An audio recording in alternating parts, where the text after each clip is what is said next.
Billy Elliot, to me, is such a story of passion about pursuing your dreams despite any obstacle put in your way. It's set in 1984, back during the miners' strike in Durham, England, when Prime Minister Maggie Thatcher intervened and caused the wages to freeze. And as a result, the miners went on strike. I went to school in England, and what's interesting about this is that I was there at this time in England. I was studying at the Royal Academy of Music when Margaret Thatcher was still in power in the 80s, and I remember the poll tax riots. I remember reading about the strike. You could tell in the country there was a lot of strife. There was a lot of angst and heartache and horrible stories of police brutality. And throughout, he finds his passion by showing up at a ballet class that happened to be in the same boxing ring that he was in. And through the compassion of a woman named Mrs. Wilkinson, he finds that he has a talent. And before you know it, he's off to the Royal Ballet School. But not without some hardship. It took his father a long time to get used to it.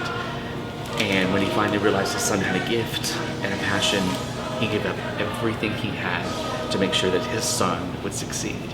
What they've done is an extraordinary achievement in that they've made the central story of Billy Elliot and his sort of coming of age and becoming this sort of almost hero to this town, that it's all about hope. And that's what he has done in such an incredible way. It's a Tulsa premiere, and it is very new. It's something that people haven't really heard of before, but they're really going to be surprised. It's kind of like a best kept secret of musical theater. It's won tons of awards, I think like 10 Tonys, 10 Drama Desk Awards. It's the music of Elton John. Lloyd and Jordan are extraordinary people. They are extremely good at dance and singing.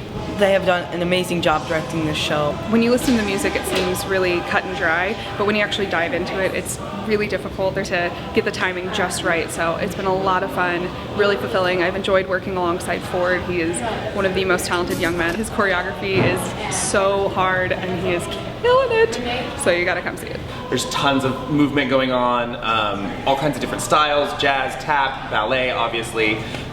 It's a lot of beasts to slay on stage, but everyone's done such a great job and they've really worked hard. In life, everybody has moments of self-discovery and self-acceptance, and it's always a struggle to find that. And this is a story about finding that and finding that inner peace with yourself and accepting who you are. Billy Elliot is a life changer, and they should come see the show because it's different than every other show. It's just a touching story, and there's something for everybody. No matter who you are, where you are in life, there's a character that represents you, there's a person that represents you, there's heartbreak, there's laughter. I mean, the second that you start to cry, something comes in and you start to laugh at it. And so it's a huge roller coaster that leaves you exhausted but incredibly fulfilled at the end when you feel like you have helped this young boy achieve his dream. I don't think there's a person in this audience that sees this show that cannot identify with something in this show about pursuing your dreams, about supporting your, not just yourself, but your children, your family, and the sacrifices that you make are 100% worth it. And it's got lots of dancing.